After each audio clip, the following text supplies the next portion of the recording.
In this tutorial, we'll walk through creating a visual process that builds a cube and loads data from a CSV file. We'll create the cube structure first, then build dimension elements from the CSV, and finally insert the values into the cube. Before building the process, it helps to look at the CSV file we'll be loading. Here we can see a preview of the CSV. Each row represents a sales record with several attributes. We have columns such as SKU, product name, brand name, department, scenario, units, and more. From this structure, we can already see how our cube will be organized. The department column will become one dimension. The scenario column will become another dimension. Product-related fields such as SKU and product name will form our product dimension. Numeric columns like units and price will become measures stored in the cube. Understanding the source data first helps us design the cube structure and the loading process correctly. First, we add a sequence node. This allows us to split the process into multiple stages that run in order and keeps the visual process easier to read. In this case, we'll use one step to create the cube structure and another step to load the CSV data.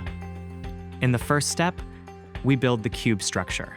We start by adding a dimension create multiple node. Here, we define the core dimensions that will structure our cube. Based on the CSV data we looked at earlier, we create the following dimensions: product, department, and scenario.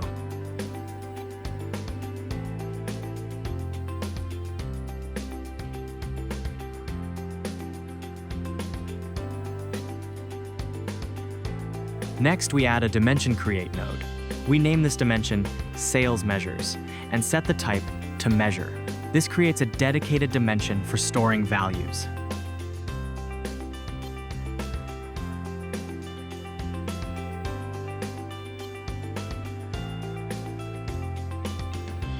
After creating the measure dimension, we add a dimension builder node and name it create measure elements. This step defines the individual measures that will exist inside the sales measures dimension. Inside the dimension instructions editor, we define the elements under the default hierarchy.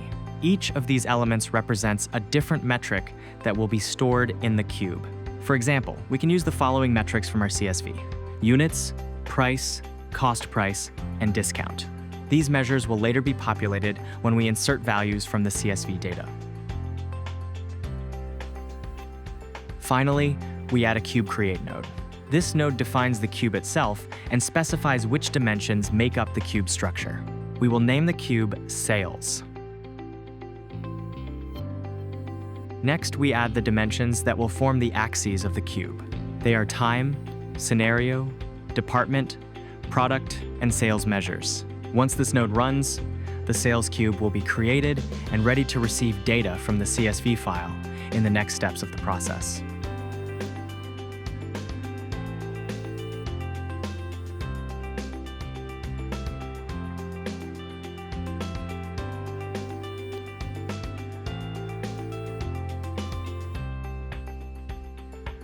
Now that the cube structure has been created, we can move on to loading data from the CSV file. To do this, we add a CSV reader node in the second step of our sequence. In this example, we select salesdata.csv. With the CSV reader configured, it will now read the file and trigger the process row output once for every row in the CSV. Now, we connect the process row execution port from the CSV reader into another sequence node to keep the next two steps organized. Before inserting values into the cube, we need to make sure the dimension elements referenced in the CSV actually exist. To do this, we add a dimension builder node. Let's first focus on the product dimension. Inside the dimension instructions editor, we define the structure of the product hierarchy. Here we can dynamically reference values from the CSV using column names. In this example, we create a hierarchy called All Products by Brand. Brands sit under all brands. Products are grouped under their respective brand, and each product element is created using the SKU column. The product element is also given a readable alias using the product name column. We can also define a default hierarchy where all products appear under an all products element.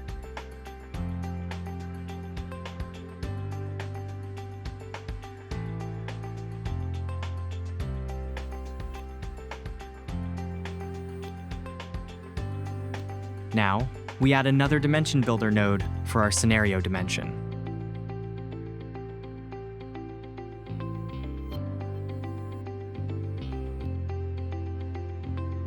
Inside the dimension instructions editor, we define a very simple structure. All scenario elements will be created under the default hierarchy, using the value from the scenario column in the CSV.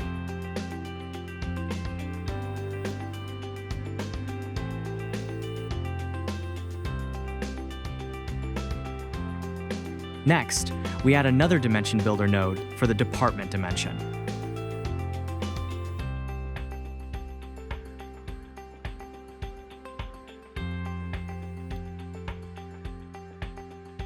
Inside the dimension instructions editor, we define another simple hierarchy for departments.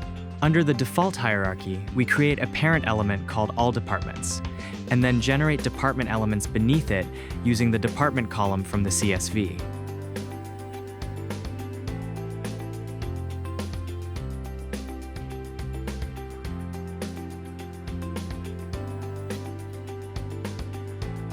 Now that dimensions are handled, we need to insert data into our sales cube.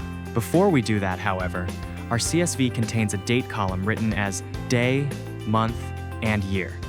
The elements in our time dimension use a different format. To make sure the data matches the existing time dimension elements, we can convert the CSV date into the correct format using a map transform node.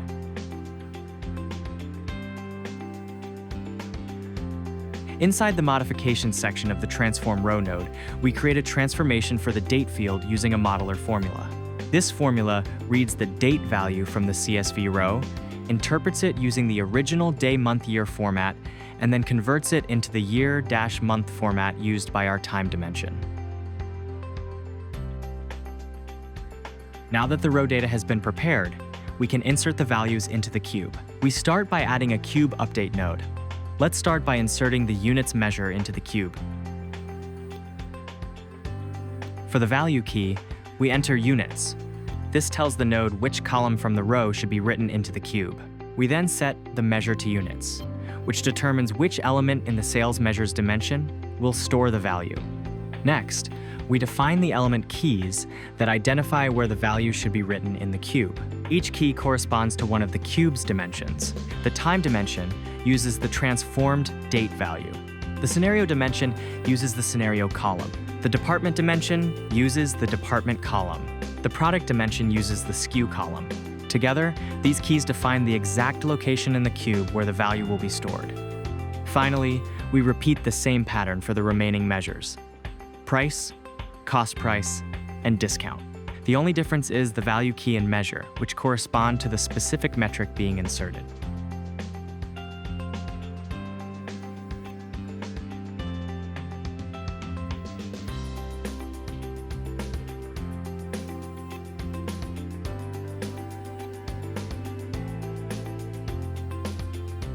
With all nodes connected, the process is now ready to run.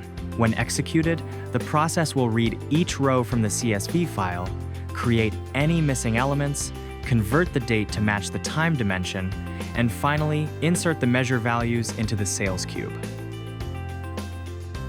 After running the process, we can create a workview to confirm that the data has been successfully loaded into the cube. Here we can see the sales cube displayed. The rows show the product hierarchy, grouped by brand and product. Across the columns, we see our sales measures, including units, price, cost price, and discount. This confirms that the CSV data has been successfully loaded into the cube and is now available for analysis.